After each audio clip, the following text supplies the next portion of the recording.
boredom is vital for creativity, for problem solving, for ideation. But the biggest thing that I think we're going to see displaced is that in an absence of boredom, you get no identity of who you are. It's in those pockets of downtime where you enter. Neuroscientists actually call it the default mode of thinking, or the mind-wandering mode. When you get to digitally disconnect, and when you get to be bored, you get a sense of who you are. Welcome to The Body Never Lies. I'm your host, Leela Lutz. Each week, myself and experts from around the world help you uncover the secret ways your body communicates with you to empower you in your own individual health journey. Did you know that even checking your email causes physiological changes in your body? There is actually a condition called email apnea, where we literally hold our breath when we check our inboxes. This week's guest, Dr. Kristy Goodwin, is a digital wellbeing and productivity researcher, speaker, author, and consultant. She provides research-based yet realistic advice and strategies so that we can use technology in purposeful ways that counteracts its negative consequences on our health and productivity. And what I love is she does it in a way that doesn't revert to phone bans or constant digital detoxes. Now, just a note for this one, this episode does contain some adult themes, so you might want to save this one for later when your kids are not listening. Dr. Kristy Goodwin, welcome to The Body Never Lies. I'm so grateful to have you on the show. Thanks for being here. It's great to be here. I am completely... Wow, I'm just excited about this topic because all the other people that I'm interviewing, I have quite a lot of knowledge on the topic, but this one is new for me and something, if I'm honest about, something that I've had to learn a lot about and come to terms with my technology addiction. But it's only because of you and what I've learned from you and your tips and explaining how technology works and why we get addicted that I can comfortably sit in a room and say, hello, my name is Leela and I have a technology addiction. Well done. And I kudos to you for openly admitting that on your own podcast. And also I think giving permission to others. We really need to have authentic and transparent conversations about this.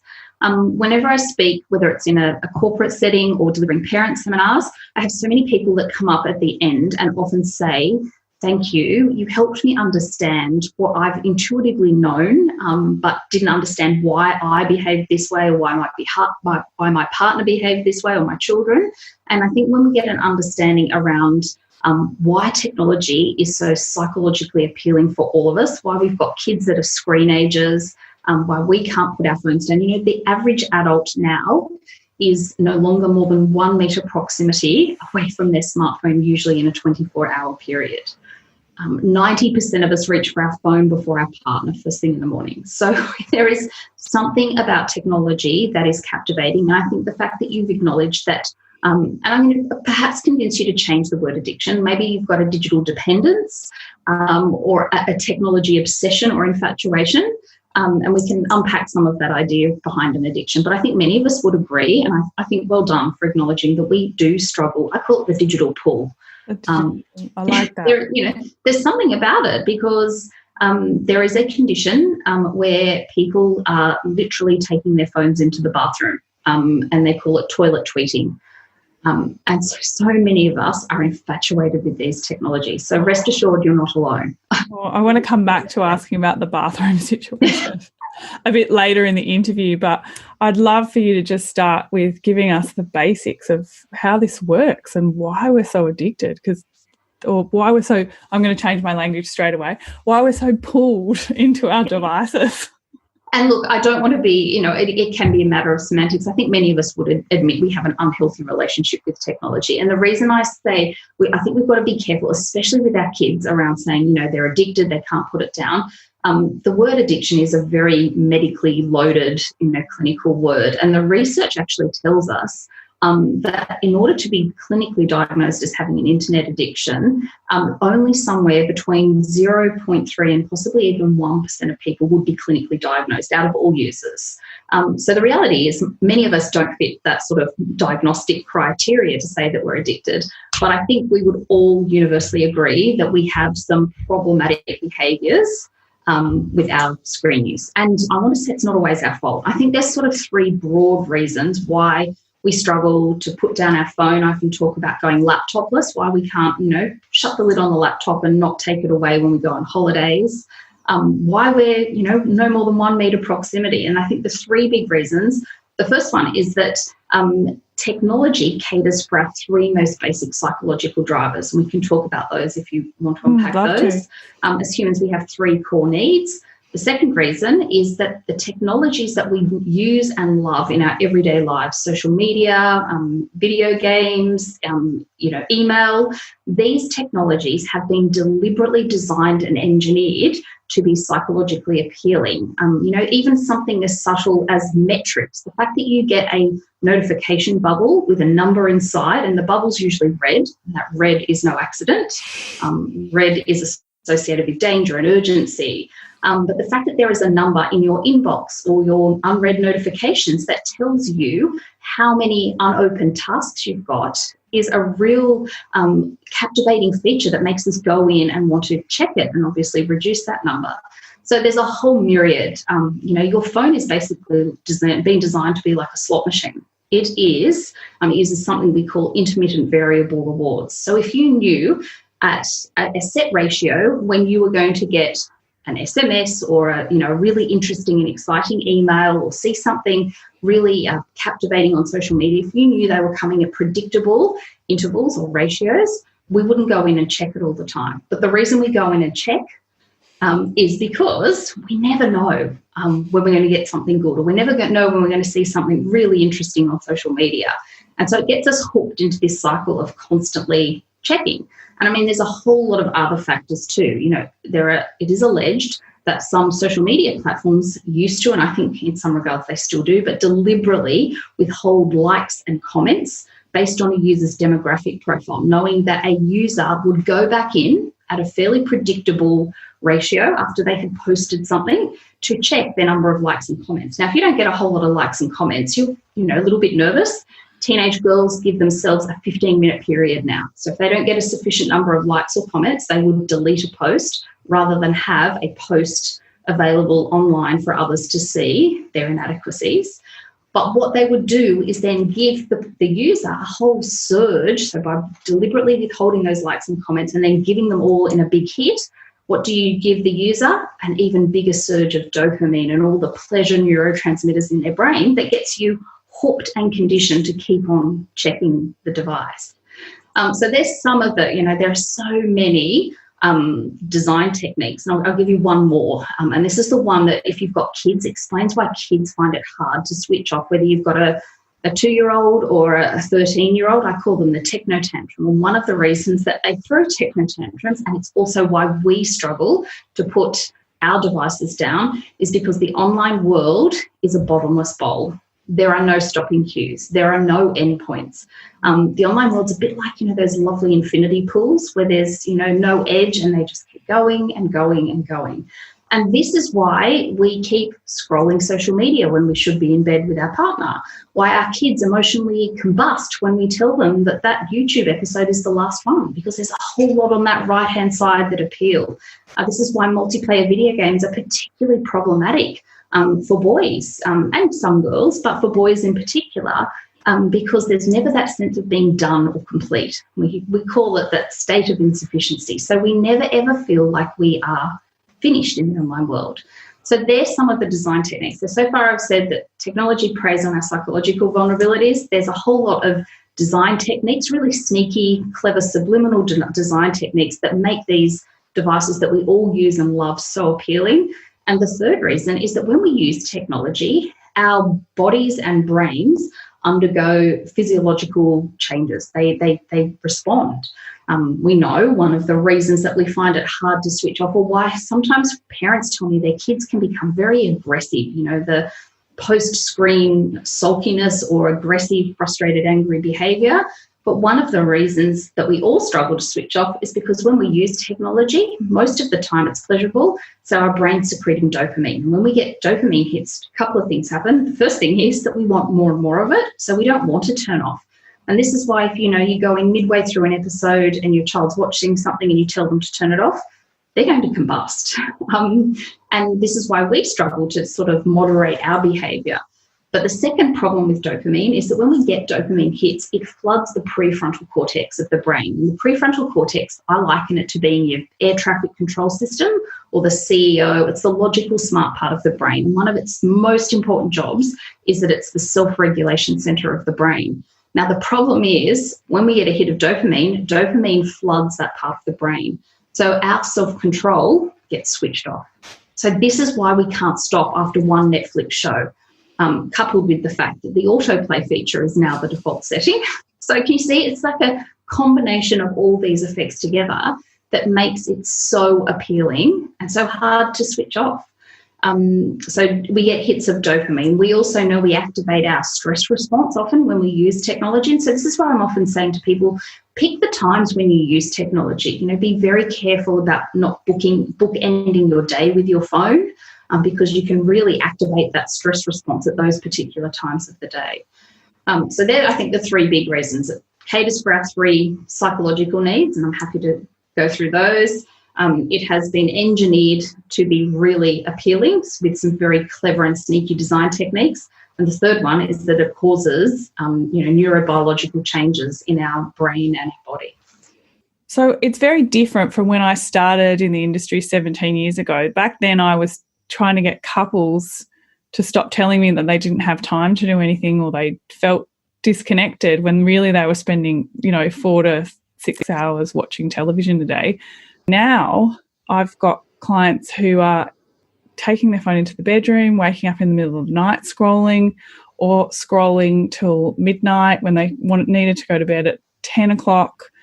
I mean, it's really quite amazing how quickly this has gone. I actually really would love you to go into those psychological reasons, because there's obviously a huge psychological reason. I think it's more than just connection, and and different for women, different for men, different for kids, different for everybody, because I think everyone's got that pull, really.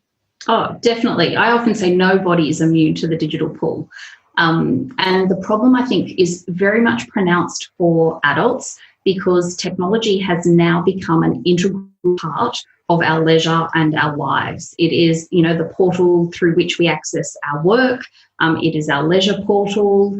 And so it is really hard for us to disentangle from its use. And I think some of us use that as a reason to justify our behaviour. I can't put it down because I need to check emails, or I need to take it away on holidays because I need to be contactable, or I just need to do this. And again, you may unlock your phone. One of the simple strategies that I encourage people to do is to take your digital temptations off your home screen, because you may very well unlock your phone to use it in a functional way. You might just want to quickly check the weather, or you may actually, heaven forbid, want to use it to make a phone call. But the minute you see that, whatever your weakness is, maybe it's Instagram, maybe you're a TikToker, maybe it's email, whatever it is that tempts you, if you see that on your home screen, especially if there's that awful red notification bubble telling you of the number of unread items sitting in there waiting for you, you are going to be tempted to tap it. When Steve Jobs released the first iPod, he made the very bold statement that he wanted the icons on the iPod to be so appealing that users wanted to lick their screen. That tells you something about very careful. And I don't know if you've ever seen, you can actually go back through and look at the icon evolution of apps like Instagram and how they changed over time, the colour choice. Again, just to be really appealing. So what I often say to people, if that is you, and I'm raising my guilty digital hand here, to say that sometimes I do unlock my phone and get into all the things I shouldn't, I go down that rabbit hole, take your weaknesses off your home screen. Hugh from the Resilience Project takes it one step further, and Hugh talks about dragging them into a folder and labelling the folder called Things I Will Later Regret. So you get an extra pang of guilt when you have to sort of dig through your phone and find it and then think, do I really want to use it? Another strategy there, again, that's tapped into this whole colour thing, is turning your phone to grayscale. You can do it, doesn't matter if you're an Android or an iOS user, and the instructions are easy to find on the internet. But I can tell you Instagram is nowhere near as exciting when it's in black and white. So if you find it hard, and we do find it hard to self-moderate, some of those strategies can work really well. So I'm going to answer your three questions there. It's three psychological needs. The reason that we all, kids, I call them the real screen ages, kids, adults and adolescents find technology so appealing is that according to self-determination theory, we have three psychological drivers, and our most basic need that we all have, and I think during the corona crisis, the health pandemic that we faced in recent times, this was very pronounced. We are hardwired for connection. We are hardwired to be part of a tribe. We want relational connection. This is why social media has become, ingrained in our lives and so appealing and, has ubiquitous success. This is why as adults we love email. We have a love-hate relationship with it, but it gives us that connection that we all crave. This is why multiplayer video games have become so incredibly successful and powerful for boys, because it gives them that need to connect. So we want that connection. We also want to connect with our peer group, and we want to have social capital. So this is why we will watch the most popular show on Netflix, so we can talk to our peers and our friends about whatever it is, even if we have no interest in it. So it's that really fundamental need. We want to be part of a group. Now, technology can be great, and I think most of us would agree if we have good boundaries around it and good parameters, then it can let us connect in, incredible ways with friends who are geographically or socially isolated. So it's not all negative and it's not all doom and gloom, but we can also, it can be at our demise, it can be at our peril, because technology can enable us to connect, but to disconnect with the people that we are wanting to build the most important relationships with. And I'm a firm believer that nothing beats real relationships with real people in real time. One of the reasons people struggled during the health pandemic with Zoom was this whole idea of Zoom fatigue. And one of the reasons that we all got exhausted on video chat technologies is because we miss the body language, and our brain is working overtime to try and predict what's happening. If you've got someone who's on a video conference call and they're not a big hand gesticulator, you're trying to figure out if there's congruence between their verbal message and the small bit of their body that they're putting on the screen. We try and compensate for that. So our most basic need that we all have is the need for connection. And technology can fracture that connection, especially with real people in real time. Researchers, it's a bit of a harsh word, but I'll tell you, they're calling it, they're doing studies with families, and they're looking at this concept of digital abandonment, where parent and child or parent or caregiver interactions with their kids are being hijacked, for want of a better word, but intercepted, shall I say, by technology, and the impact that that's having on bonding. I've done some work with lactation consultants who are seeing increasing numbers of women having trouble establishing breastfeeding, and one of the reasons is that the phone is an impediment.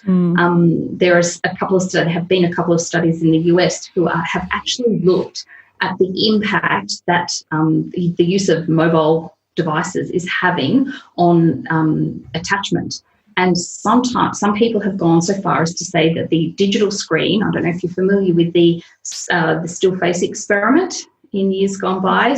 So mothers it's a long established research study that found that mothers that had depression often had very still faces. They weren't very animated. So when they interacted with their baby, they were almost a little motionless and a little lifeless.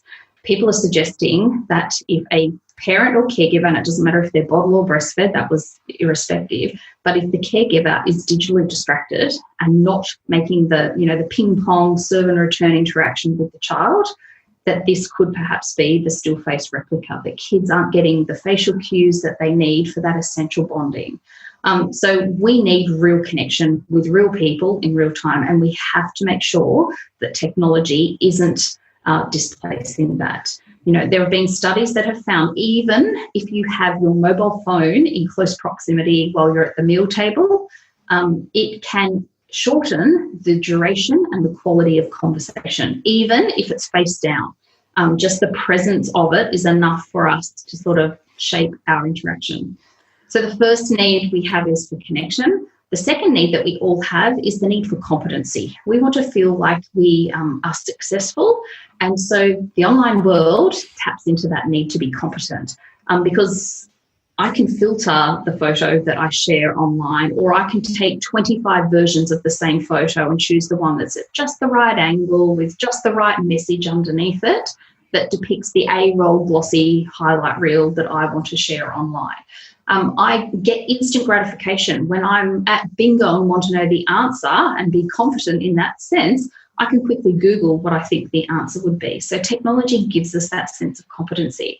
Now, games as well, we've done some research with adolescent boys and their gaming habits. And many of the boys said to us one of the reasons they love online gaming is because they get told that they're doing a good job. They get really tangible measures of how many battles they've won, or what level they've got, or what ammunition they've acquired. They get to see that they're doing a good job. And what was really sad was that many of the boys actually said to us, it's the only time in the day where I'm told that I'm good at something.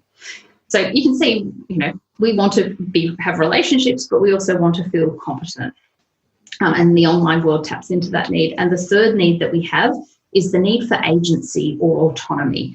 We want to feel as humans that we've got some locus of control over what we're doing.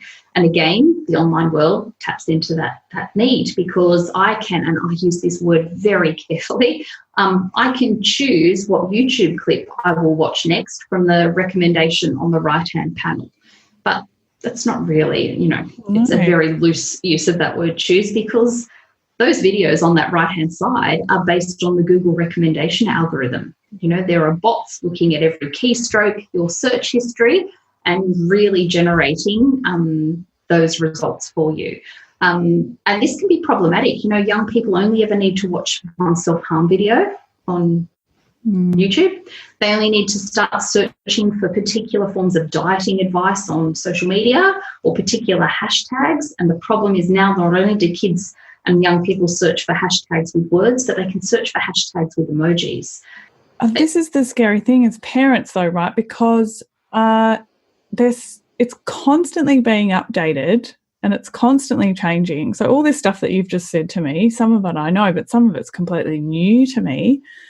And then I'm thinking, what are they going to come up with tomorrow that kids are going to be doing? My daughter's only just almost 3. Like, what are they going to be doing when she's 13? And she has to have a device for school or whatever the norm is 10 years from now. Yeah, she'll have wearable technology and it'll be artificial intelligence. Sorry. God, that's a new emoji. That's the head explosion. And you know what you're articulating there is such a common, it's a universal digital dilemma that parents, whether you've got a 3-year-old or a 13-year-old, are facing now and will continue to face. How do I navigate this digital landscape with my child, knowing that it is constantly evolving? And this is why many parents, and this isn't a criticism, I'm a parent and I know just how hard it is, but many parents are abdicating responsibility in this area, saying, it's bigger than what I can control, it's constantly evolving. And so what I say to parents is that my core message for all parents is that you've got to be the pilot of the digital plane and not the passenger. You need to be sitting in the pilot seat with your child, your teenager, and you need to be coming up with firm boundaries. And I say to parents, you've just got to get 3 Bs right. As the pilot, you have to establish boundaries with your child. Now, many parents do. In fact, most parents have boundaries around how much screen time their child can watch, but I actually suggest that's one of the least important questions. And I'll come back to why I think it's the least important question in a moment. So definitely boundaries around how much screen time. The second B parents need to make sure, and this sort of relates to the how much question, is basic needs. Is your child or your adolescent's basic psychological and physical needs being met? Is technology displacing their physical movement, their real relationships, their sleep, their opportunity to play, for good quality nutrition, all the basic things for language, reading and speaking, all the things that neuroscience and developmental science tell us are foundational for optimal development and wellbeing. So the second B is basic needs. And the third need, and I know this one is counterintuitive, but it's the need for boredom. Are you making sure that your child and adolescent has opportunities to be bored? Boredom is vital for creativity, for problem solving, for ideation. But the biggest thing that I think we're going to see displaced is that in an absence of boredom, you get no identity of who you are. It's in those pockets of downtime where you enter. Neuroscientists actually call it the default mode of thinking, or the mind-wandering mode. When you get to digitally disconnect and when you get to be bored, you get a sense of who you are. And I'm worried that our young people are growing up in a world that is always on, and you are switched on, processing information 24/7, and you never get to pause and think about who you are, let alone come up with creative ideas and solve problems. So I think that is a real issue. So I say to parents, make sure as the pilot, and many parents say, but, the technology is evolving constantly, and my 4-year-old knows more about the technology than what I do. And that probably is the case. But what parents have that their children and their adolescents don't have, two things. All parents have a fully developed prefrontal cortex. So you've got the capacity in the brain to help with self-regulation. That part of the brain isn't fully developed until the 20s, late 20s for males and early 20s for females. I'm a mum to 3 boys. It pains me to say that to you. And that is that part of the brain that's the self-regulation. This is why, I don't know if you remember when planking was a really big trend. More males died from planking than females because the self-regulation centre isn't there. This is why males are disproportionately represented in fatal car accidents, because that self-regulation centre of the brain isn't fully developed. That's always been the case. That's nothing new. That's not caused by technology. Unfortunately, when children hit puberty, their brain should make a neurochemical, or does start making a neurochemical called GABA. And GABA is basically like the brakes of the brain. It helps them slow down and make good decisions. For some peculiar reason, Mother Nature decided at the onset of puberty to slow down the production of GABA. So it's, a recipe for disaster for our young people. And this is why our young people make really silly mistakes online. And I talk to young people. I go into schools of work with students, and I talk to them about their digital DNA, this idea that every post, every photo, every comment, even if you delete it or drag it to the trash can, or it just disappears after you've posted it, is leaving behind sprinklings of your digital DNA. But they don't have that part of the brain to self-regulate, but you do as a parent. So you need to be in that pilot seat so that when they hit digital turbulence, when they're a victim of cyberbullying, when they've seen something inappropriate, and they will, the average age in Australia when kids are first seeing pornography, and we worry, it was around 11 years. Some people are suggesting it is closer to 8 years of age. Oh, gosh. I know. So when they hit digital turbulence, if you are in the pilot seat, you can help them to course correct. So parents do have a fully developed prefrontal cortex. The second thing that parents have that their kids or their teenagers do not have is that we've got life experience. We've got hindsight. We've got a catastrophe scale. Young people don't have that. And again, that's not new. But what is new is that we are giving young people really powerful tools, and they lack the self-regulation, and they don't have the life experience to sort of calibrate that experience and know whether it is okay to share. I often talk to young people about pause before you post. Glennon Doyle talked, I love this analogy, she talked about posting from your scars, not your wounds. And just a really important message that we share with our young people. So parents do have those skills. And that's why I say to parents, it's about having ongoing conversations. It's about showing an interest in your children's digital world. And I often believe if we start early with our kids while they're still malleable and young, and enforce those boundaries and come up with those boundaries with them, it makes it much easier as they get older. But I hear from many parents of adolescents going in when they're an adolescent and trying to put some of those boundaries in place or make sure that technology isn't interfering with their basic needs, and it becomes, mission impossible in some situations. I guess it comes down to us setting as an example for our children, right? I mean, another interview is with a beautiful parenting expert, and we talk a lot in that interview about healthy ways to set freedom and limits, and also being authentic with our communication as well. And so I think it's really important to voice that I sometimes have trouble with my phone, and so I need to put it here and leave it here because it's designed for me to want to use it all the time. So I'm going to put it here. I'm not going to look at it for now. And I have that problem myself too. So they're not feeling like it's something weird or, you know, I think if we start putting that education in, that we're pulled, not just them. Absolutely. It normalises it, right? Absolutely. And I think what you said is so vital, that we need to be good digital role models. And it is challenging, especially if technology, for most of us are now knowledge workers, or many of us are knowledge workers, when technology is an integral part of our work lives as well. But I think definitely where you can, putting some of your own personal policies in place. And what you said, I love that idea of articulating to your kids how you struggle with it too, and giving them some examples of how you're putting strategies in place to regulate your use. But we know that kids are wired to imitate. In fact, in their brains is something called mirror neurons. So mirror neurons explain why our kids always imitate. It's usually our partner's worst traits and behaviours. But why? Not ours. Anyway, never ours. But they're hardwired to copy. Now, this can be as innocent as emulating our screen use. You know, you see little toddlers that pick up, you know, an inanimate object and imagine that it's a phone, or they start tapping or swiping at it. We can look at it at that level, but it can also go as far as to say, this is why, and I know this is an uncomfortable topic, but this is why in Australia at the moment we have I believe, a national health epidemic amongst adolescents and young people in their early 20s, and that is a problem with pornography.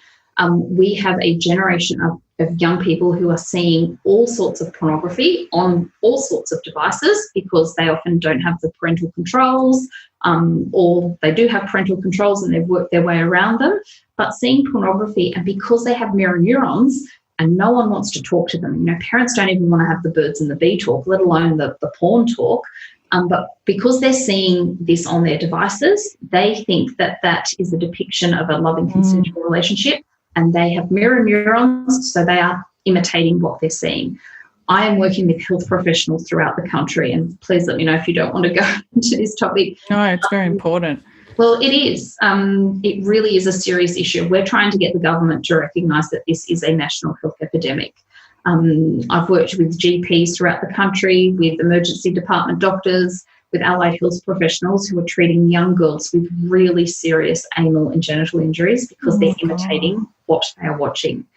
GPs are anecdotally reporting at this stage they're treating younger and younger boys, and at concerning levels, with PED, porn-induced erectile dysfunction issues. They're becoming desensitised because of the amount and type of pornography that they're watching. So this is a problem. So we've got to make sure that we're establishing really healthy boundaries around their tech use, but knowing that we need to do that because they have these mirror neurons. So they will copy what not only they see on a device, but also how we use and interact with them. Well, I just think of a client of mine, hats off to her 10 years ago, telling me she caught her sons watching pornography, ripped the computer out, called a family meeting and decided to explain to them how women like to have sex. Wow. Yes. And at the time I was like, oh my God, that's so amazing. She's like, I do not want my sons growing up thinking that women have sex like that, or they want to have sex like that. And that's the kind of conversations that we need to be having, though. But parents don't. And so I created it, and it's still available for free. I can send you the link, and I'm happy for you to share it. I created a webinar. I think we've had close to 8,000 people who've watched it, and it comes with a PDF document that's got some suggested scripts as to how you have conversations with your kids at different ages. And unfortunately, we need to be talking about this early and often with our kids. Now, we don't need to use the word pornography with our, kids in primary school, but we certainly need to be talking to them about public and private photos and public and private videos. And one of my key strategies with parents, irrespective of how old their kids are, is to not use technology as a reward or punishment tool.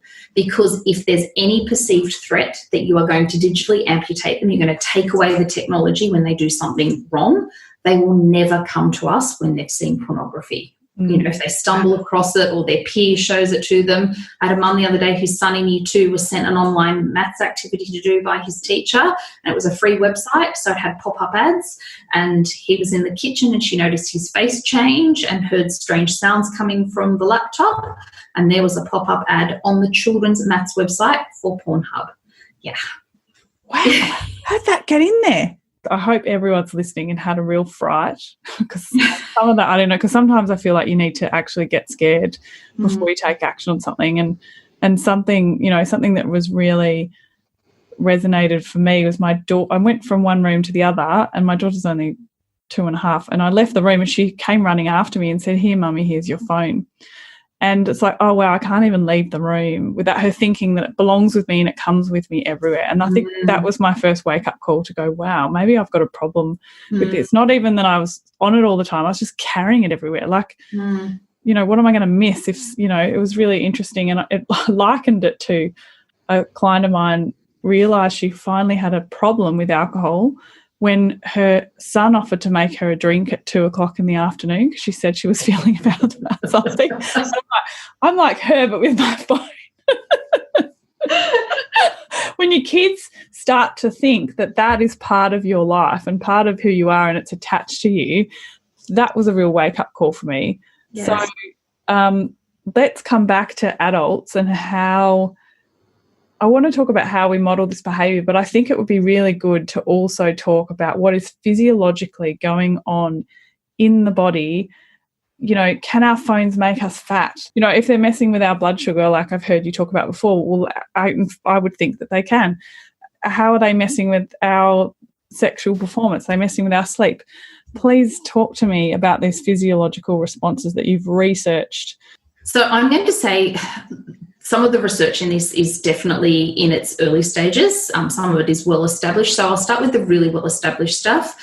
We know, for example, screens are having a really profound impact on both the quality and quantity of the sleep that we're getting. And sleep is vital for our cognitive function. It's vital for our immunity, as you know.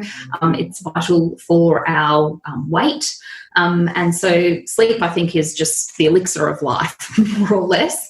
And our device usage is impacting. Now, many of us are aware that it's impacting, obviously, on how much sleep we're getting.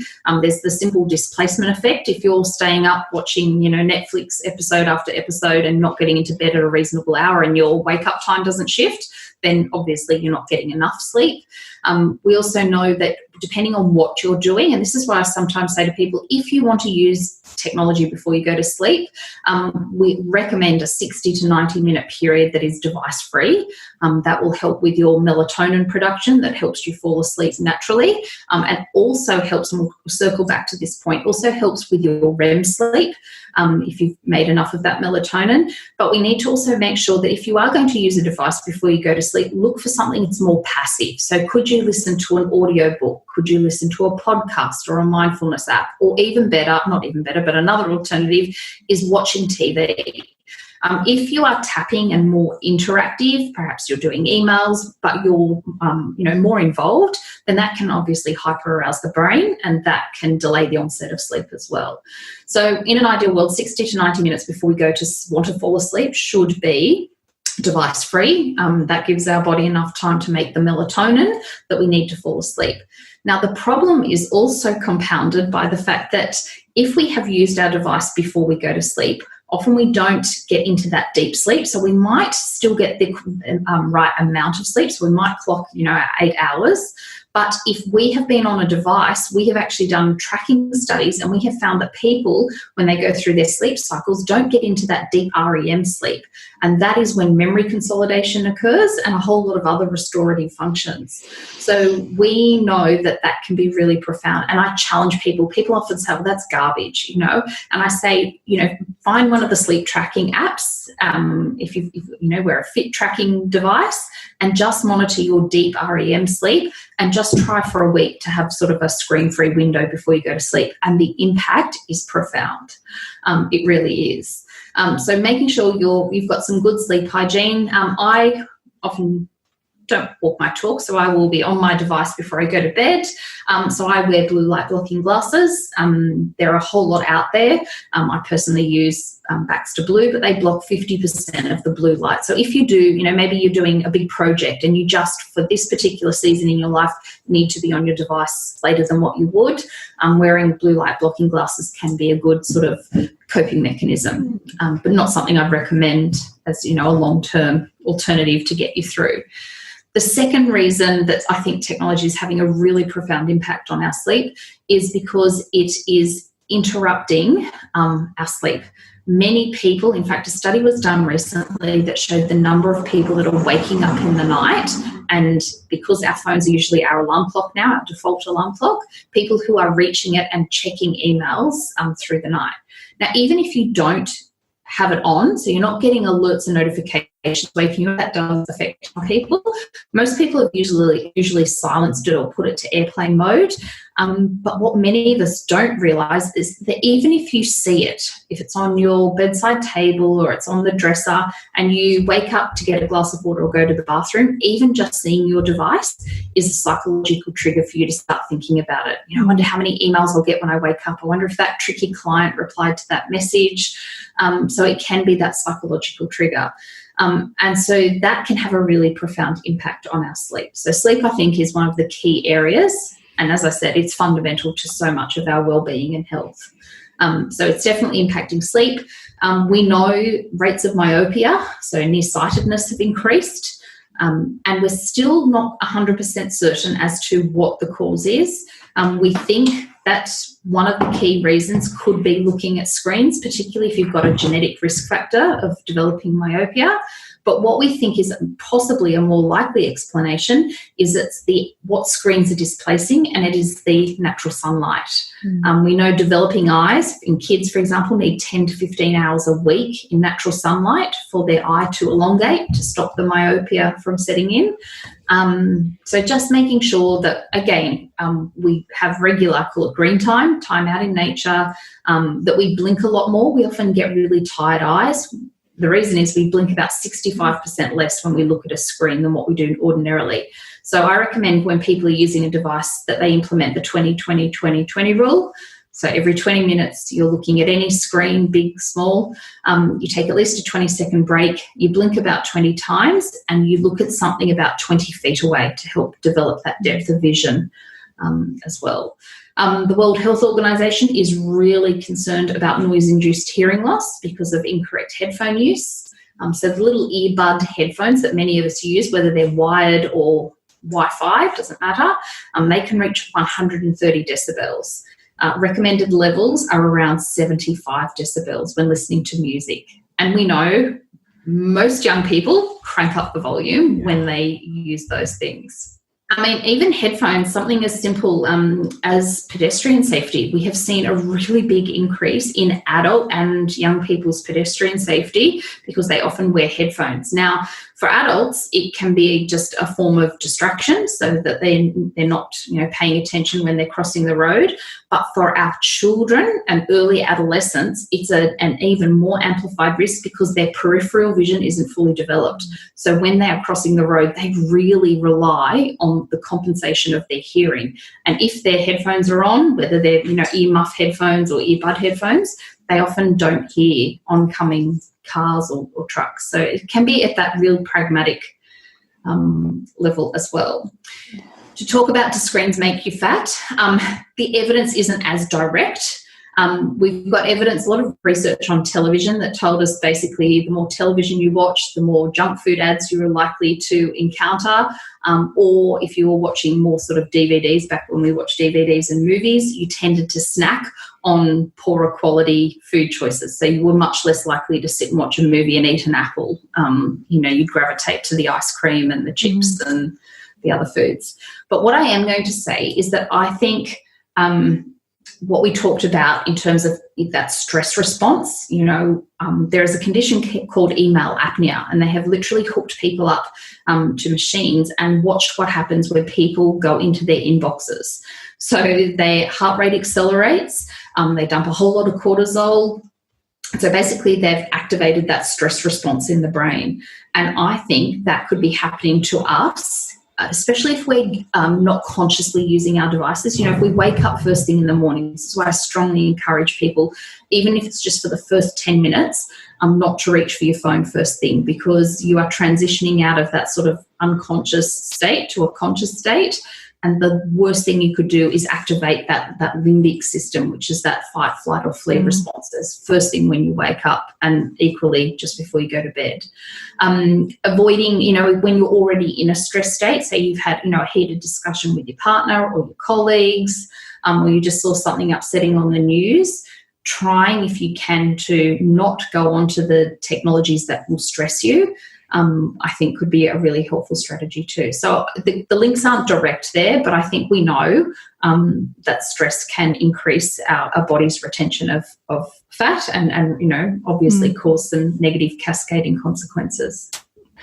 I find it quite motivating when I hear all that to do something about it, not just from the lack of, like we were talking about before, the lack of connection with our family because we're in our device rather than connecting with people. I guess that comes back to setting really strong boundaries, right? Like in the old days, you would organise to catch up with a girlfriend or a mate, and you would go and catch up and focus on that catch up, and then you would finish that catch up and move on. But we're so busy. Like I find actually some people text me so much and I'm like, can we just make a time to have a phone conversation, or can we make a time to go and have a coffee, not do this texting, because that can be sucked into the phone for 2 hours texting backwards and forwards, backwards and forwards, backwards and forwards. And then, like you say, once you're in the phone now, you're like, oh, I'll just check this while I'm waiting for a response from them. I'll do this. Yeah. And that's one of the reasons people struggle with their inboxes. Email is never designed to be our primary communication tool, yet we have defaulted to that. And so many people, one of my best tips for email is that pick up the phone. If you want to stop the email tennis and that ping pong interaction, picking up the phone and having a conversation with somebody. I had people saying, but I need to be contactable. In recent weeks, I've trialed this and had great success. When you don't want to receive emails from people, at all hours of the day, giving them your phone number and saying, look, if it's urgent, if it warrants, my urgent attention, here's my phone number. By all means, call me. And I'm yet to receive a phone call from someone, but it's so easy for us to fire off an email and send it to somebody and insist that they, reply in an urgent manner. So I think there's a huge benefit to actually picking up the phone. And I think there's some companies and some that thrive on that kind of urgency, though, don't they? It's almost yeah, I do a lot of work with companies or big organisations and looking at their digital culture. And yes, you can have, policies that talk about, emails and other forms of communication, synchronous and asynchronous communication. But those policies fall down when leaders of those organisations are emailing and calling their team members over the weekend or, at all sorts of times. And again, we are hardwired as humans for social reciprocity. So we don't want to be ostracized. We want to be part of that tribe. So we don't want to be the only team member who then doesn't reply to the group email that we're all copied in on because we ostracize ourselves. So it's a really hard culture to disentangle from, and it can become very contagious and really detrimental to well-being. I think, for me, when I got hooked on it, definitely was when I was a young mum, and those times with a baby can be quite isolating. We had a mother's group, WhatsApp group chat, and there were 11 of us who were still good friends and still chat. And we but then you'd find yourself sitting there chatting and then doing the checking something else, and heaven forbid any women who are recovering from giving birth get into compare and despair. Oh, yeah. That was the hook for me. Even though I'm a health coach and I know that it's perfectly healthy to be overweight after you've had a baby, I got sucked into what's so-and-so look like after they've had their baby? What's so-and-so? Like and then what happens is, and this is my next question I want to ask you about, is Instagram, social media, all those platforms, are they like a heightened RAS system? And for those of you who don't know what that is, it's the part of your unconscious that understands that you like something, and so it will all of a sudden point that out to you in reality. So if you go and try a new car, say you want a red Mazda, it's not that you go for a walk and now everyone's got a red Mazda. It's just that all of a sudden it's become really obvious that everyone who has one has one. And so I sort of wonder about social media. Is that what it's like? I really do think, and I don't think it's just restricted to social media. I think the online world, there are bots watching every single keystroke, everything that you do online. And so that's why I said before, when you choose what you watch on YouTube, you know, those suggested recommendations on the right-hand panel aren't necessarily based on suggestions based on your unique interests. They're based on your viewing history.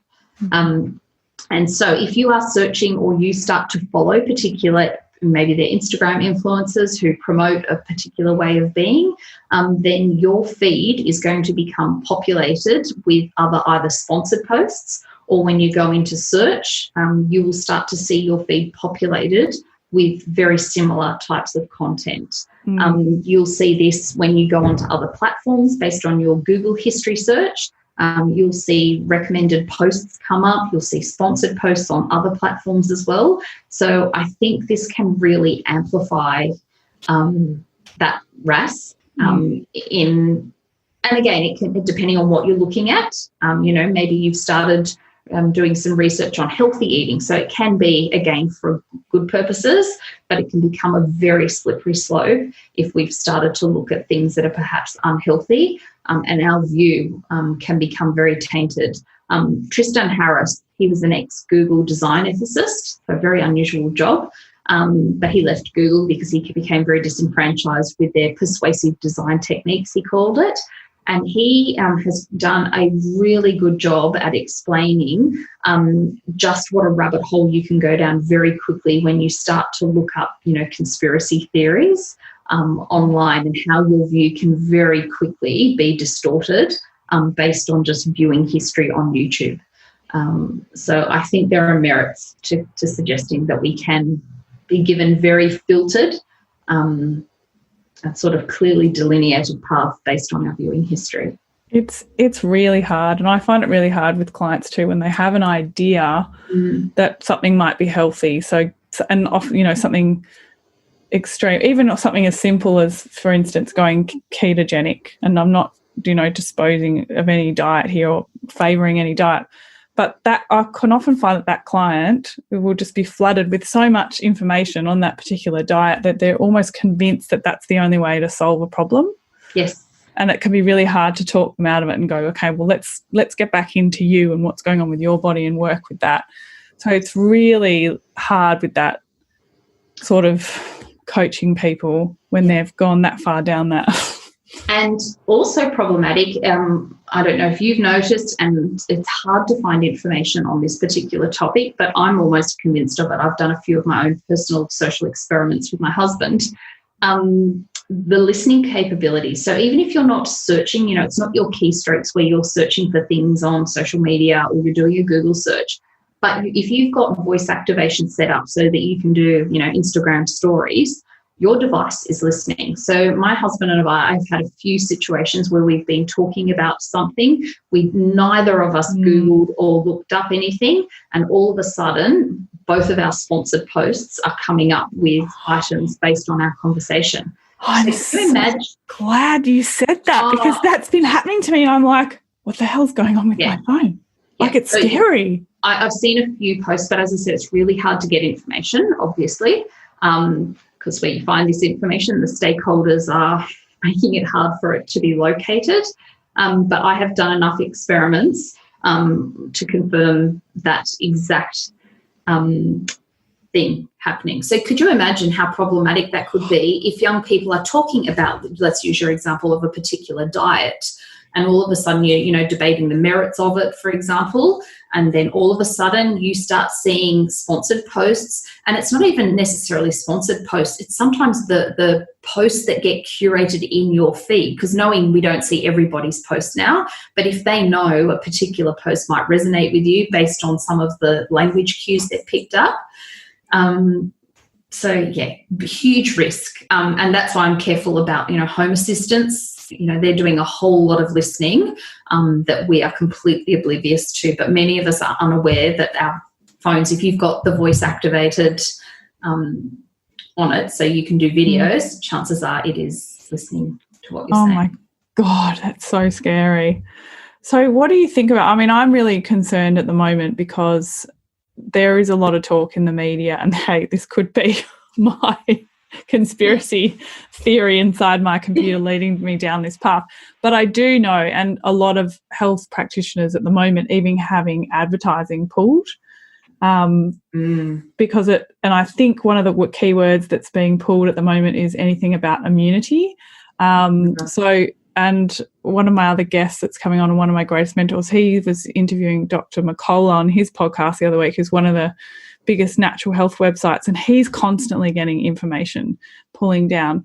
Now, whether or not there's, a conspiracy behind that, but what I'm starting to realise is that the internet is not a space of free speech anymore, and it's not a space of reliable research because it's so heavily censored and being filtered. Do you think that's a right assumption of mine? Absolutely. I agree completely. And one of my biggest concerns, particularly with social media and the rise of influencers, is that often it's not the merit and, the academic rigour of the information that is shared, it's the imagery that's used, or it's the, successful audience building that is used to mean that their information is disseminated.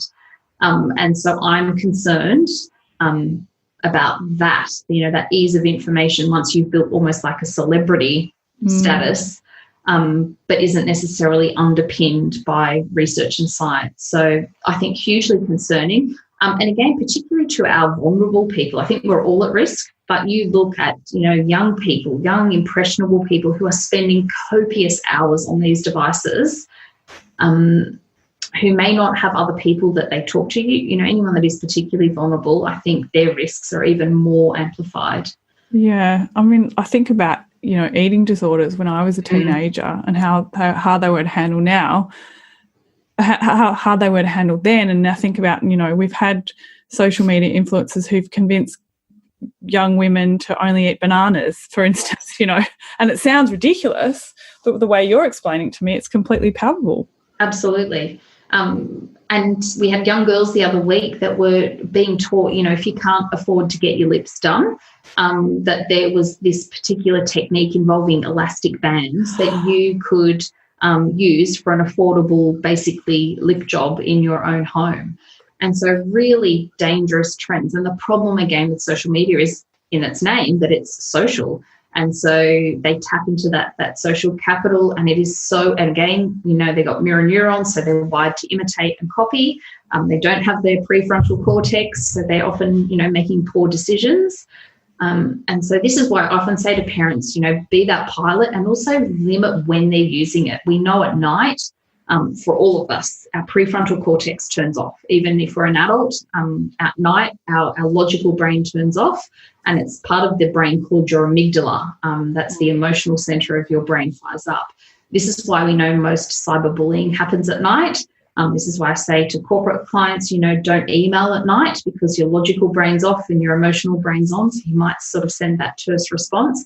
But if you're in that heightened emotional state, then you're not filtering, pardon the pun, what you're actually consuming. You're not being that critical consumer. So again, that comes back to, I think we were talking about it before, those personal boundaries and parameters around how you use your device so that you can leverage the benefits. It's not a sort of an anti-tech message because I couldn't live without my device, but it's about how do I leverage those benefits but mitigate the pitfalls that also come along with it?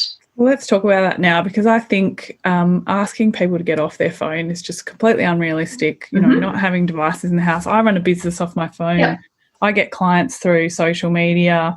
You know, I handle my clients' files on my phone in the middle of their appointments. You know, I can I can even walk into my house and turn all the music on.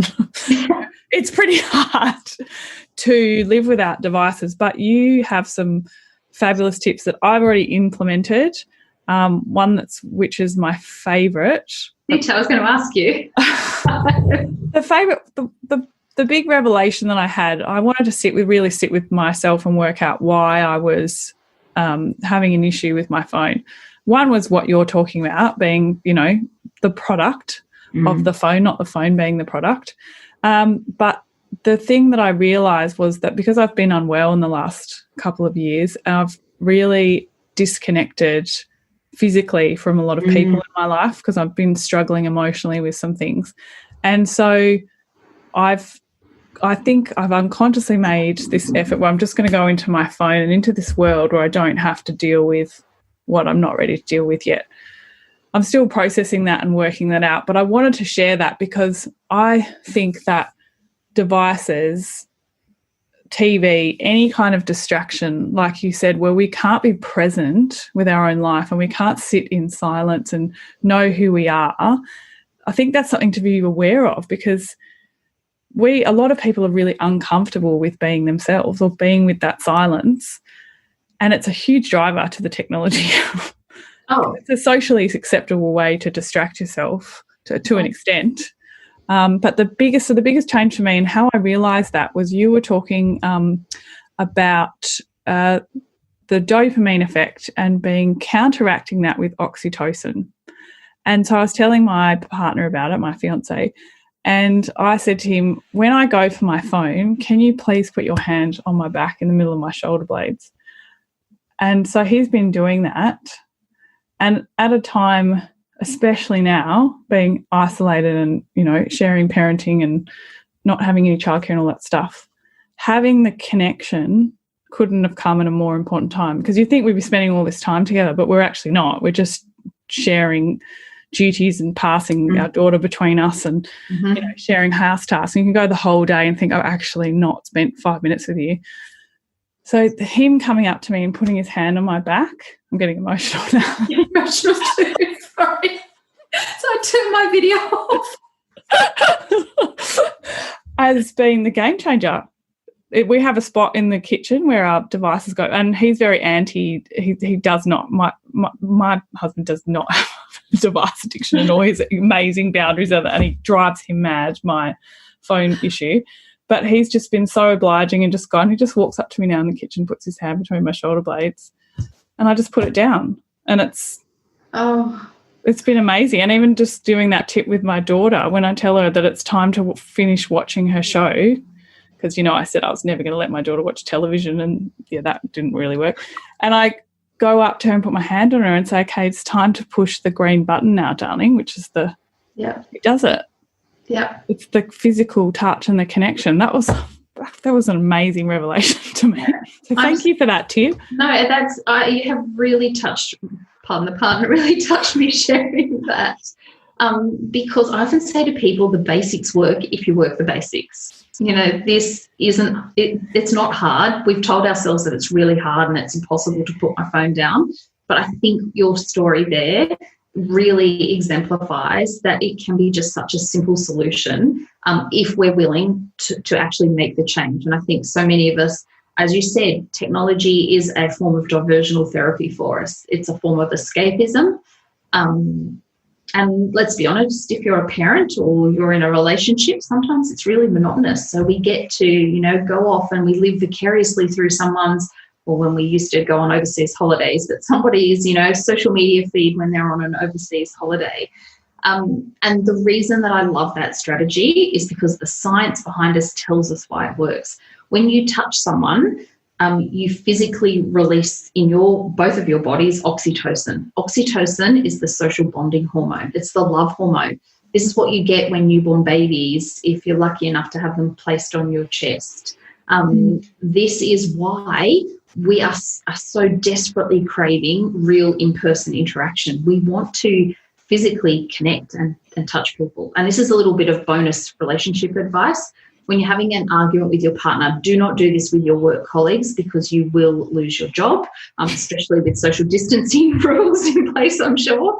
But when you're having an argument with your partner, even if you just put your hand on their forearm, or if you can, they may probably not want to cuddle, but even if it's just some form of touch, it is near impossible for them to stay angry. And so what you're, next time your partner's picking a fight with you, especially if it's at night, you tell them your prefrontal cortex is off, your amygdala is firing. Could we talk about this later on?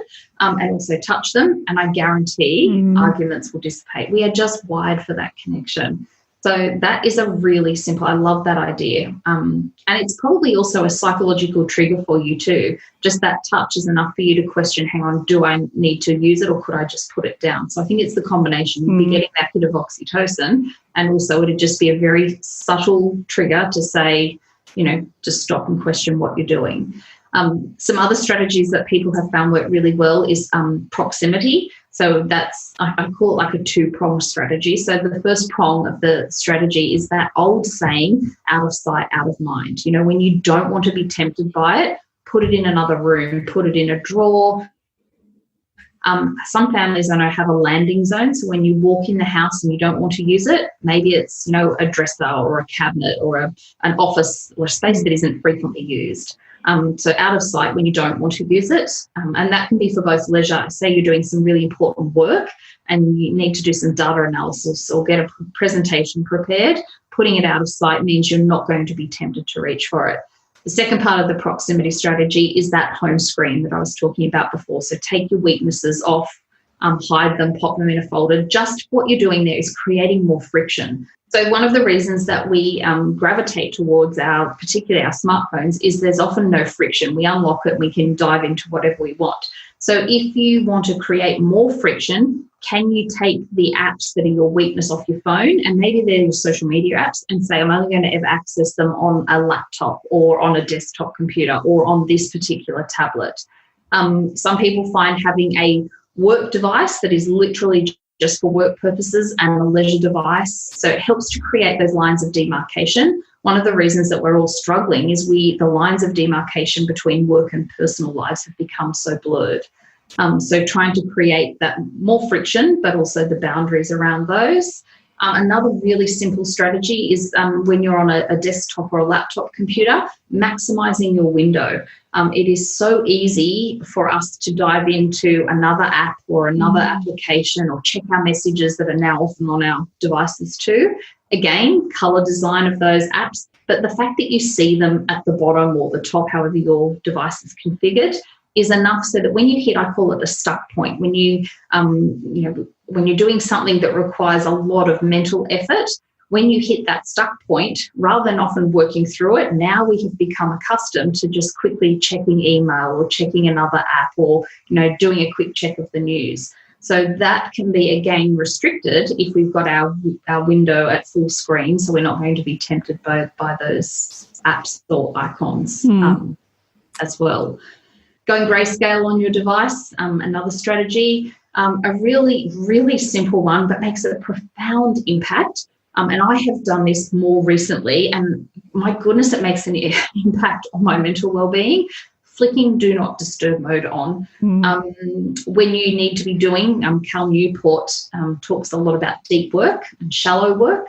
So when you need to do your deep work, which is, the really taxing, mentally difficult work, maybe it's data analysis, maybe it's writing a complex client proposal, maybe it's preparing a script or a presentation, something that's challenging, you need to do those tasks without the barrage of digital distractions, the ping of email, the Slack notification board, or if your team uses Teams, whatever the distractions are that hijack your attention. And the reason is our brains cannot multitask. In fact, when we try and multitask, our brain releases cortisol.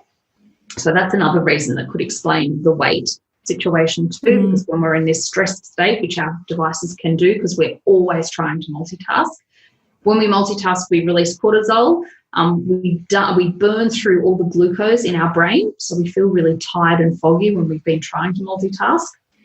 And the really scary thing is that we send information to the wrong part of the brain. Instead of information going to our hippocampus, which is like the memory hub of our brain, when we multitask, it goes to another part of the brain called the striatum. So multitasking is a myth. Women, we were wrong. Men, you were right. You cannot multitask.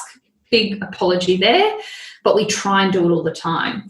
And one of the problems is that when we're doing our deep work and we haven't turned off our phone, we haven't put it to do not disturb, or we haven't put an out of office notification on our communication board, what happens is that once our attention is hijacked, studies have shown that it takes the average adult 23 minutes and 15 seconds to reorient their attention back into that deep focus state. It's called the resumption lag. Can you imagine how many times your attention is hijacked and what cost that's having both your productivity and your performance and well-being? So do not disturb mode works fantastically. Now, do not disturb mode, it doesn't matter if you're an Android or an iOS user, it is so sophisticated now. So you can set up an automated response so that when you've got do not disturb mode activated, the recipient gets an automatic message that you can customize, telling them that you cannot be contacted, and you can set up rules so that if it's your children's, childcare or school, they could be on a separate list. You could have a list of people who can break through that do not disturb mode. So if you've got a PA or an elderly parent or, a client who does need to contact you urgently, you can create rules and restrictions around it. You can set up your auto reply, so it will go as an automatic text explaining to the person that you can't be contacted, but perhaps you could give them an alternative as to who they could contact if you've got other people, or maybe it's a link to your frequently asked questions section, or maybe it's and again, you can do this on your email. When you are doing this deep work, have an automated email reply. Use your out of office settings so that the person who sends you an email gets an automated response with your expected email response rate. One of the reasons we often feel that we need to reply to people is because we've often got really unrealistic expectations with email. I do an exercise when I work with corporate teams, and I ask people within the team what the expected email response rate in the team is. And it is staggering. It doesn't matter where I go, if it's a big or small corporation. The diversity in responses is mammoth, even within teams. People can say, and we talk about what's an expected response rate amongst internal teams, and it can go anywhere from an hour to a week. Which is mind-blowing. Well, I think it's just being honest as well. Like, I've actually been saying to people this week, like, you have an autoresponder with your time, which is awesome, and your autoresponder also has something for you to do. If I'm really waiting, I really want to learn something more, I've got some links in there so I can go and check you out. But I've said it to a few people, especially over this COVID time, like, I don't expect anyone to be getting back to me within time, but when I know that you will get back to me at a certain time, then I feel like I just can let it go. So I think that's really helpful. If you feel like people are pestering you, that really does set up to, okay, well, she's not available till tomorrow. All right, I'll just let it go and I'll stop hassling her. It does, and I think it gives you, the user too, some breathing space. So what I do is I have designated periods of the day where I check my email, because you should not be having your email humming throughout the day, for that resumption lag factor, that it hijacks your attention and makes it hard to get back in. But also from a productivity perspective, you are better off to go in, and I tell people to use a particular system. And so you go in and you triage your emails, and then you move them into particular folders, and then you reply. Now, if you fracture that throughout the day, rather than batching it all together, you increase the amount of time that you're spending. So I strongly recommend, and in fact, research study, there's research on everything, but a study was done and they found that the ideal number of times that you should check email is between 2 and 4 times a day. So trying to, if you've established your boundaries with an autoresponder, or maybe it's even in your email signature, but if you've clearly articulated that, I think it is okay for you to check it at set intervals rather than trying to dip in and dip out throughout the day. I think people are pretty good about boundaries. I think I find with my parents' generation, they sort of think that because the phone goes with you everywhere, you'll answer it all the time. And some people have to say, no, I don't. Yeah. But setting really clear boundaries and explaining to people too, like I've said, when I'm with my daughter, I'm with my daughter. And when I'm with a client, I'm with a client. Yes. And if I was with you, it was just the two of us, you would really appreciate that same contact and devotion to that contact, I'm sure, as well. And that generally sort of hits home for a lot of people when I say that. Yeah. And I think that ties in, I guess my biggest message is coming up with your own personal boundaries and parameters. And easier said than done. Is it that when you go with your kids to the playground that your personal policy is that the phone can stay in the car, that, nothing's going to warrant your urgent attention?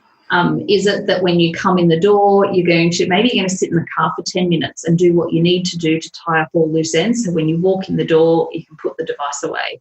Or maybe it is you're not going to use it for the first couple of hours when you're home, and then perhaps there's a designated time when you will use it, but then you have a cut-off time when you have your digital sunset. So just, I think, coming up with the boundaries that will work for you, but making them realistic. I think, I'm not an advocate for digital detoxes or cutting it out completely because that's unrealistic and unhelpful.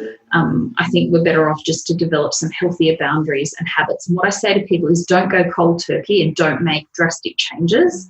Instead, what I've found works better for people is to crowd out their undesirable behaviour with a better alternative.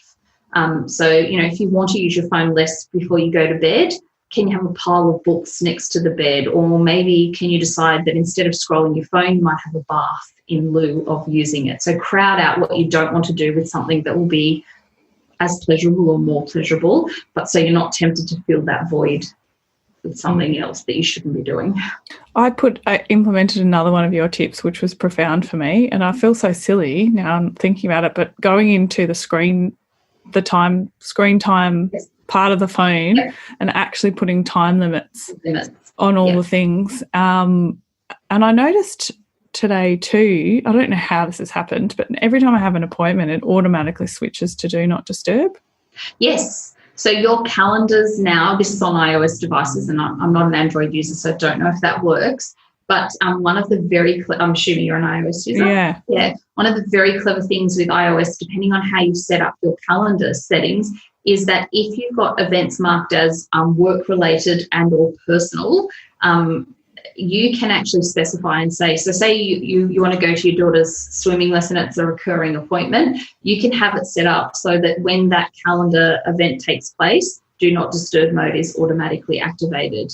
You can have do not disturb mode automatically activated when you get in the car, depending on how your phone connects to your car.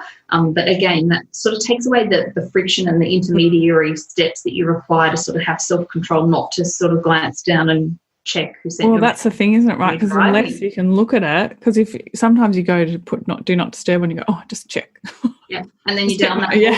Yeah. And it's just as easy as that. So that was really profound for me. And also, obviously I've still got to work on it because it works on a personal day, but it doesn't work on a work day. Like I've used my screen time on a work day well before, but it's really working for me on personal days. So I can go I can almost go the whole day without the phone now, which I'm really, really happy about, especially at this time when we've all been isolated. But that has been so helpful, just being able to set the time and just to something as simple as that has been so good to just and I'm almost proud of myself because you get this thing at the end of the week on your notification saying your phone usage is down 50%. It was 50%. I was so impressed with in the first week just from that one tip of yours. And obviously I really wanted to do it, so I was motivated to do it. I had my husband on board to help me do it because he was doing the hand on the back. And it was really important, I think, coming back to that. It's really different to have that kind of connection from a partner about using your phone than him going, oh, I'm so sick of using your phone. Yeah, it's so different. I think this is what we really need to remember with our kids as well, is not to shame people. When we were kids and our parents told us what to do, that just made us want to do it more. Absolutely. And so that's what I sometimes say to parents, sit side by side with them and empathise. You know, I know it's really hard that I've asked you to turn it off and you think I'm the worst mum in the whole world that your YouTube episodes are coming to an end.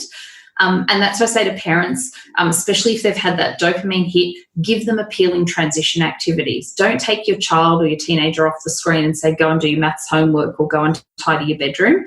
They won't want to do it. They've had hits of dopamine, but give them a choice of two. You know, when you put the device down, do you want to go and walk the dog or jump on the trampoline? Would you like to have a warm shower or would you like to go and read your book? You know, choose activities that they like to do and prime them. Don't go in midway through an episode or when they're doing something and insist they turn it off. You know, I would be irate if I was midway through some trashy TV and my husband came in and said, turn it off, Kristy, go to bed. I'd throw a shoe at him. I'd be livid. But we do this to our kids all of the time. You know, if they were halfway through a Lego, you know, puzzle or a jigsaw puzzle, I don't think we would go in and say, put it away. But we seem to do this and think that it's our right to do it in the online world. So I love that. And I think we all agree that we find it hard for all the reasons we said at the very beginning of this podcast, you know, that it taps into our psychological needs, that there are, you know, persuasive design techniques used and it causes neurobiological changes. That means we find it hard to regulate. So this is why I love the fact that we can actually use tech tools. I'm going to share, if anyone's an Android user, you don't have screen time, but you do have, they call it digital wellbeing. So you've got exactly the same functionality in terms of monitoring how much time you're spending on apps and setting limits, and you can have reminders when you're approaching, you know, your threshold of Instagram or YouTube, and you get weekly reports and usage. Another tool I love that does similar things, but it does it on all devices. So it doesn't just use your smartphone. It will look at your laptop and your tablets. But I use a piece of software called Rescue Time, and they've got a free version and a paid version. But it basically tracks and quantifies. I'm a self-confessed nerd, so I like the data that it spits out. But at the end of each week, I get a report. And one of the reasons that has driven me to write my next book is that I installed this software and I thought I had pretty good digital habits. Not perfect, but they were pretty good. And I got my first couple of weeks of reports and I was spending close to 20, I think the first one was 25, and then I was up near 30% of my week on email, working week on email, on devices. So what you can do is it will track what you're doing on all devices. So it links them all up and it marries all that data together, but it also allows you to set limits. So you can say, look, for me at the moment, I want to get so much writing done each week. So you can set yourself limits. You can set focus time and you can, you know, prohibit yourself from accessing particular things at certain times. Another app, and it works on Android and iOS devices, and I have so many corporate clients, very successful people who swear this is how they get a lot of their work done. It's an app called Forest. Have you seen? Forest is brilliant. Forest lets you, so it's based on gamification. And what you do, you set a timer on your phone for how much focus time you want to spend. So you don't want to pick your phone up. So let's say I'm going to work for an hour. I'm not going to pick it up. If you manage to succeed and you don't unlock your phone, then you plant a tree. And if you pick up your phone within that time period, you kill a tree. Now, the good thing is this company is actually planting, or they were, I don't know how with this pandemic, they're actually planting real trees in real life too. Wow. So there's sort of a good social justice, not social justice, but good environmental offside of that. But it's fun and it works and it's super simple. Wow, that motivates me because I'm a big fan of sustainability and the environment. So I have this burning question and I've been thinking about it a lot because I know that a lot of people take their phone to the toilet a lot, and constipation is a massive issue in Western society for many reasons. Do you think people are taking their phone to the toilet and it's actually helping them have a bowel movement? Is there any research on that? Look, I'm not familiar with research and I don't want to tell you about anecdotal evidence because that could be from my family. But I think what you are suggesting is very much warranted. Again, it's a form of diversional therapy. It is perhaps way for us to escape what we are, pardon, struggling with. So perhaps it is a coping mechanism. I don't know, but it's one of those things when I talk about toilet tweeting, because that's what the lovely name we give that sort of behaviour. I have a lot of people laughing, and there's a lot of guilty looks in audiences when I talk about it. So many people are doing it. So I think there could be a real merit behind what you're saying there. I think so. I mean, I know a lot of mums do it just because it's sometimes the only place you get to be by yourself. Yeah. So, you know, and I actually have no shame in that, although it's quite often I'm in there with the dog and the child and the toys and everything, and like, oh my God, can I just get a moment of peace and quiet? So there's not much phone usage going on in that toilet. This has been such an eye-opener for me. I hope this has been an eye-opener for everyone listening, but I mostly hope that it has the same effect that it had on me, where I got rid of the shame and the guilt about it and was able to do something about it, and really quickly, because your steps and your advice is so easy. But Kristy, you are a speaker, an author, you have got corporate programs, you're in organisations helping them. This message is really important, so can you please share with the listeners how they can work with you, get in touch with you, read your book, etc.? Sure. So I've written one book for parents at the moment called Raising Your Child in the Digital World, and the second book that I'm midway through writing, thanks to the Forest app that stops me getting distracted and jumping into social media, is a book on how adults can thrive in the digital world. So going through a lot more of these strategies. So I'm sharing bite-sized bits of the book on my blog and on social media, and I'm doing little experiments just so I can see. And I loved hearing your example, Ella, of what worked for you. So little experiments, because some things will land and some things won't land for some people, but just pragmatic solutions, and again, science-backed solutions to tame our tech habits so that we can thrive in this digital world. So my digital home is at drkristygoodwin.com, and there's a wealth of information there in the form of blog posts. If you're an organisation and want me to come in, I do workshops and keynotes all about digital distraction and digital wellbeing, and help companies with their digital wellbeing policies and training. And I'm sure you do Zoom conferences for social distancing measures at the moment. Plenty of Zoom webinars, which is great. So yes, there are some virtual. I've got some virtual masterclasses, and I've got a couple of little programs for adults. One's called Taming Your Digital Habits, and another one called Taming Email. So full of practical solutions to sort of curb our digital behaviour. And I'll send through. I've got a digital wellbeing ebook that I can send a link through. Some productivity hacks to boost your digital productivity. Oh, fantastic. We'll put some stuff in for the listeners to get some information from you. And I would love it, everyone listening, if you would DM me or DM Kristy and let us know if you've actioned something from this podcast and how it's worked for you. Like, I just really hope this does, and I would love to hear about it and share it with our listeners of how that's helped you. And obviously it will be great for Kristy's research for her next Absolutely. book.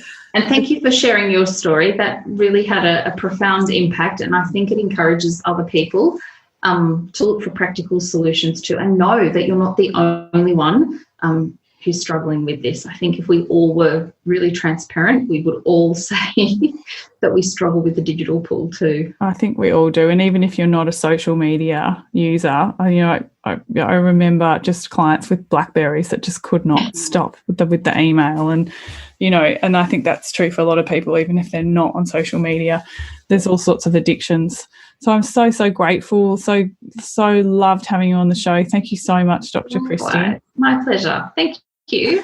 You're so welcome. I'm Leila Lutz, and you've been listening to The Body Never Lies. If you haven't yet, please go to your favourite podcast app and subscribe, rate and review this podcast.